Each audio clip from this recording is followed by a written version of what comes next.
Channel. तो मैं आज आपको 10th नवंबर के द हिंदू के एनालिसिस में क्या क्या पढ़ना है ये बताने वाली हूँ। चलिए देखते हैं।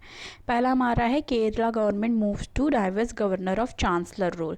तो इसमें कुल मिला के ये कहा गया है कि जो यहाँ गवर्नर हैं आरिफ मोहम्मद, ठीक है, आरिफ मोहम्मद खान, ठीक है, केरला के, उनको रिमूव कर दिया गया है चांसलर ऑफ स्टेट यूनिवर्सिटी से। ठीक है, इसमें कहा गया है बीच में आप देख रहे होंगे यहाँ पे बोला गया है एस्केलेटिंग रोज। तो इसमें क्या बात की गई है ये हम पहले देखेंगे। ठीक है, इसमें क्या बात की गई है। Okay, 1 minute. तो हम ये देखेंगे कि इसमें क्या बात की गई है। इसमें है amid the rising conflict with governor Arif Mohammad Khan, Kerala cabinet ने डिसाइड किया है रिमूव करना उनको as a chancellor of state university थे। स्टेट यूनिवर्सिटी के चांसलर से उनको डिसाइड किया है रिमूव करने के लिए। ऑर्डिनेंस द स्टेट कैबिनेट ने, जो स्टेट कैबिनेट है, रिजॉल्व किया है रिक्वेस्ट गवर्नर हिमसेल्फ से कि प्रोमलगेट करे ऑर्डिनेंस रिमूव करने के लिए, removing him from the position. ठीक है, पहली चीज़। दूसरी इम्पैक्ट क्या है, गवर्नर जो है will be divested of the power as chancellor and will be kept away from all expect of university governance. ये बात की गई। और ये भी बात की गई है कि जो स्टेट रीजनिंग क्या है, स्टेट ने क्या रीज़न दिया, तो MM पुंछी कमीशन सबने पढ़ा होगा। ठीक है, उस सेंटर स्टेट रिलेशन से रिलेटेड है। इसमें सेंटर स्टेट डिस्प्यूट या सेंटर स्टेट रिलेशन रिकमेंडेशंस इसमें लाई गई थी MM पुंछे कमीशन में। इसमें कहा गया है कमीशन ने रिकमेंड किया है कि state desist from burdening governor with the chancellor rule, कि स्टेट गवर्नर को चांसलर रूल से बर्डन नहीं कर सकती। ठीक है, पहला जो कि हमें ये देखना था। फिर हम आगे आएंगे, हम देखेंगे हमें और कौन सा पढ़ना है। ओके, आगे आ जाएंगे हम।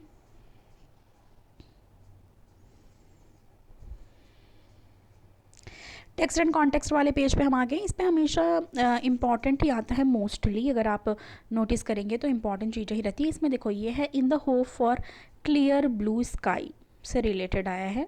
ठीक है, इसमें देखेंगे हम क्या बात हो रही है। इसमें है national ambient air quality standard की बात की जा रही है। इससे रिलेटेड पहले भी न्यूज़ आया था।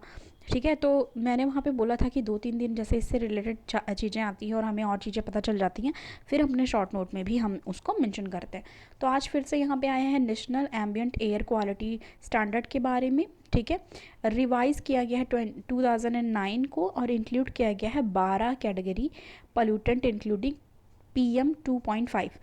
तो PM का फुल फॉर्म है पर्टिकुलेट मैटर और 2.5 मतलब है डायमीटर अंडर 2.5 माइक्रोन। ठीक है, और जो नॉक्सियस पोल्यूटेंट है वो पेनिट्रेट करेगा deep into the lungs and even enter the blood stream. तो जो ब्लड स्ट्रीम्स तक जाता है, तो ये जो पोल्यूशन है, ठीक है, इसमें बता रहे हैं कि वो पेनिट्रेट करता हुआ लंग्स के थ्रू जो ब्लड स्ट्रीम है वहाँ तक पहुँच जाते हैं। और इससे क्या होता है, इसका रिजल्ट क्या होता है, कार्डियोवास्कुलर और रेस्पिरेटरी इम्पैक्ट पड़ते हैं।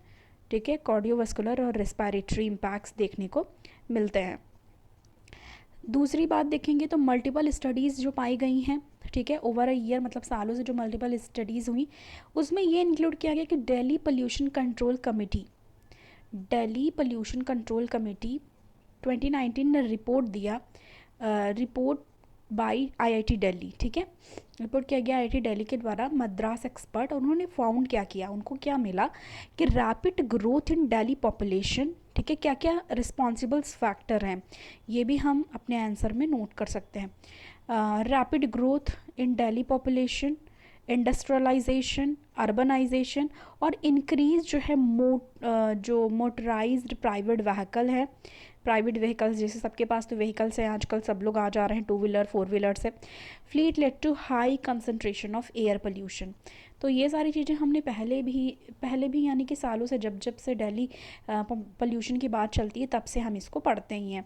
अब देखो यहाँ पे मेजर आर्ग्यूमेंट किया गया है failure of tackle Delhi pollution problem, कि क्या फेल्योर्स रहे, क्या रीजंस रहे फेल होने के, जो टैकल करने के लिए, यानी कि दिल्ली पोल्यूशन प्रॉब्लम से टैकल क्यों नहीं किया जा सका। उसमें है large proportion of these polluting sources are present all year, कि मतलब ये साल भर प्रेजेंट रहते हैं हाई पोल्यूशन लेवल्स में। ठीक है, पर ये विंटर में इसलिए होते हैं कि अनफेवरेबल मेट्रोलॉजिकल कंडीशन होती है, स्टॉप गैप और सीजनल मेजर्स देखी जाती हैं, और सेटिस्फैक्ट्री आउटकम्स, मतलब इसमें जियोग्राफिकल फेनोमेना की ऐड हुआ है कि जब ठंड होता है तो जो कोल्ड जो भी विंड्स होती हैं वो वेट में हैवी होती हैं, ठीक है। तो ये हमने पढ़ा हुआ है ऑलरेडी ज्योग्राफी में। ज्योग्राफी आपने जितने भी लोगों ने कवर किया होगा कि जितनी भी कोल्ड एयर्स होती हैं उनका क्या होता है कि जो वेट होता है वो ज़्यादा होता है, तो उस वजह से ये नीचे ही रह जाती हैं और ज़्यादा पोल्यूशन देखने को मिलता है, ठीक है। तो ये चीज़ है। फिर हम आगे आएंगे, इसमें है ये वाला याद, अभी आपको पहले भी हमने डिस्कस किया था, बनने वाले थे जब, पर अभी बन चुके हैं, तो ये फिर से हम डिस्कस कर रहे हैं कि डी.वाई चंद्रचूड़ ने चार्ज ले लिया है 50th chief justice of India के तौर पे, ठीक है। और द्रौपदी मुर्मू जी ने इनको ये सेरेमनी हुई, इनकी जो शपथ दिलाई गई प्रेसिडेंट के द्वारा, द्रौपदी मुर्मू जी जो हैं उनके द्वारा। तो ये सारी चीज़ें इनके बारे में है कि इन्होंने क्या क्या किया है, सारी चीज़ें। अब देखो इसमें अगर हम एग्ज़ाम से रिलेटेड देखेंगे तो हमने पहले भी डिस्कस कर लिया है, इससे रिलेटेड याद होगा शॉर्ट नोट में, पीछे देखेंगे तो समझ में आएगा कि चीफ जस्टिस ऑफ इंडिया का क्या रोल है इंडियन कॉन्स्टिट्यूशन में, वो सारी चीज़ें इसमें ध्यान में देने वाली होती हैं। फिर हम आगे आएंगे, level of ground water extractions lowest in 18 years find a study. इसमें बताया गया है कि जो ग्राउंड वाटर एक्सट्रैक्शंस है इंडिया में वो 18 ईयर्स डिक्लाइन देखने को मिला है। और ये कैसे पता चला है, जो असेसमेंट हुआ है सेंट्रल ग्राउंड वाटर बोर्ड ने जो पब्लिक किया है वेडनेसडे को, उससे ये चीज़ हमें पता चली है, ठीक है। इसमें और क्या बातें हो रही है, टोटल एनुअल ग्राउंड वाटर जो रिचार्ज की बात की जा रही है इंटायर कंट्री में, वो कितना रहा 437.6 बिलियन क्यूबिक मीटर। और एनुअल ग्राउंड वाटर एक्सट्रैक्शंस जो देखा गया इंटायर कंट्री में वो 239.16 BCM, ठीक है। और ये पता चला है अकॉर्डिंग टू 2022 असेसमेंट रिपोर्ट के द्वारा ये चीज़ पता चली है, ओके। तो ये सारी चीज़ें यहाँ पे देखने को मिल रही हैं। एक चीज़ यहाँ और पॉइंट नोट करने की है कि जो 2022 का असेसमेंट रिपोर्ट आया उसमें ये सजेस्ट किया गया कि जो ग्राउंड वाटर एक्सट्रैक्शंस है वो लोवेस्ट देखा गया है 2004 से, ठीक है, जब ये था 231 BCM, ठीक है। तो यहाँ पे ये चीज़ें बताई जा रही हैं। तो ये हमारा जो इम्पोर्टेंट पॉइंट था वो मैंने हाईलाइट यहाँ पे कर दिया है। फिर हम आगे आएंगे, साइड में देखो यहाँ छोटा सा दिया है 6 किल्ड इन नेपाल अर्थक्वेक। तो नेपाल अर्थक्वेक की यहाँ पे बात हो रही है, ठीक है। नेपाल में अर्थक्वेक आया और वहाँ पे 6 लोगों की डेथ हो गई है। तो यहाँ देखेंगे एटलीस्ट 6 पर्सन। तो ये पॉलिटिकल जो इसमें न्यूज़ है तो इसमें हमें देखना है एपिसेंट। अब हमें देखो, अब जैसे ये न्यूज़ में आया है, ठीक है, तो यहाँ पे हमें कुछ चीज़ें ध्यान देनी है। Earthquake struck the lower Himalayan region पे ये चीज़ देखने को मिला है। देखो अब ये हमारा न्यूज़ है, मैंने यहाँ पे ये इसलिए आपको दिखाया कि ये न्यूज़ में है आज के, ठीक है, वरना आपको जब शॉर्ट नोट में बताऊँ तो ये लगे कि कहाँ से आ गया। तो हमें यहाँ पे ये जो नेपाल अर्थक्वेक के बारे में यहाँ बात हो रही है उसमें हम ये बात करेंगे कि क्यों नेपाल में अर्थक्वेक आया, क्योंकि नेपाल क्या है वो अर्थ प्रोन एरिया है, ठीक है, अर्थक्वेक प्रोन एरिया है। तो नेपाल जो है वो अर्थक्वेक प्रोन है, ठीक है, क्योंकि जो सबडक्शन हुआ है 2 प्लेट्स का, 2 प्लेट्स हैं सामने सामने आई, एक सबडक्ट हुई है, उसकी वजह से जब थोड़ी सी भी डिस्टर्बेंस होती है प्लेट के बीच में, ठीक है, दोनों प्लेट के बीच में थोड़ी सी भी डिस्टर्बेंस होती है तो उसका रिजल्ट अर्थक्वेक के फॉर्म में हमें देखने को मिलता है। और उससे रिलेटेड हमारी ज्योग्राफी में एक थियरी है, कौन सी थियरी है, प्लेट टेक्टोनिक थियरी, ठीक है। प्लेट टेक्टोनिक, उसमें उसमें प्लेट्स होती हैं, ठीक है, वो टकराती हैं और फिर एक सबडक्ट यानी कि कोलाइड करके नीचे एक जो सिंक हो जाती है वो नीचे सबडक्ट हो जाती है। तो उससे ये चीज़ होता है कि बाद में जब थोड़ी सी भी डिस्टर्बेंस होती है, थोड़ा सा भी डिसबैलेंस होता है तो हमको रिजल्ट देखने को मिलता है अर्थक्वेक के फॉर्म में, ये सारी चीज़ें।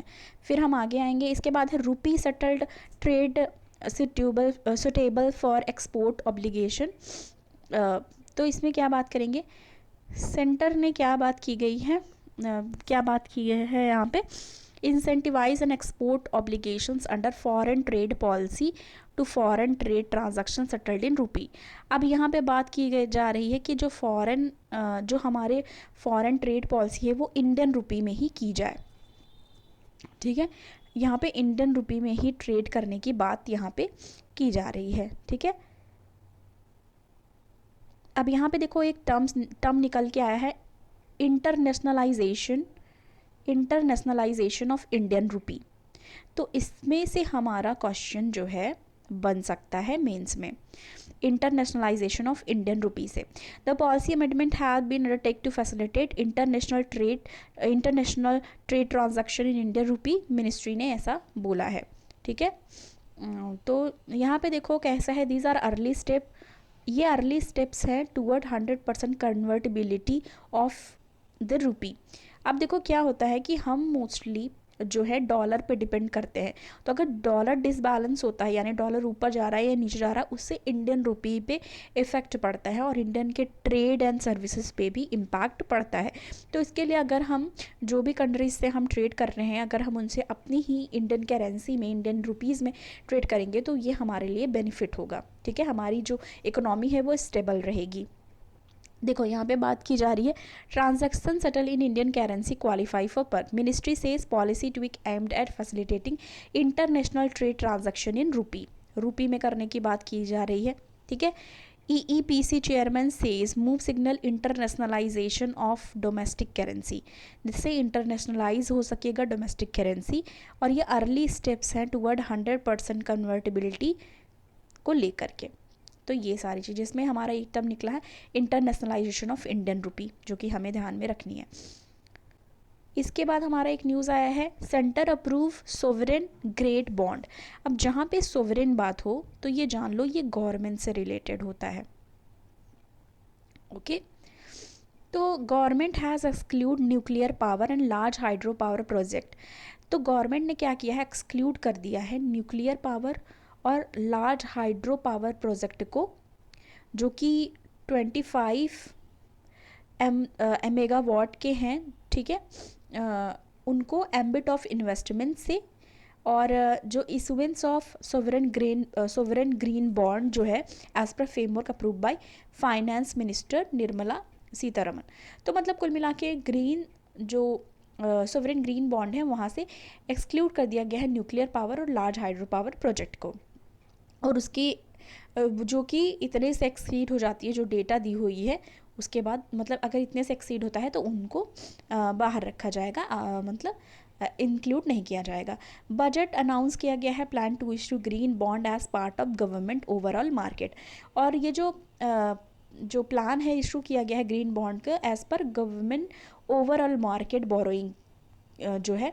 अब देखो कैसे पता चलेगा कि ये होता क्या है सॉवरेन ग्रीन बॉन्ड, तो ये आपको याद रखना है कि गवर्नमेंट का ओवरऑल मार्केट बोरोइंग जो होता है उसको ही ये कहते हैं, एक जो उससे ही रिलेटेड होता है जो गवर्नमेंट की ओवरऑल मार्केट बोरोइंग होती है, ठीक है। With the proceed to be deployed in public sector project with the help in reducing carbon intensity of the economy, ये याद रखना है, ठीक है। तो ये था हमारा आज का द हिंदू का एनालिसिस, ठीक है। पसंद आए वीडियो को लाइक करें, ज़्यादा से ज़्यादा शेयर करें, चैनल पे नए हैं सब्सक्राइब करना ना भूलें। मिलते हैं नेक्स्ट वीडियो के साथ, थैंक्स फॉर वॉचिंग।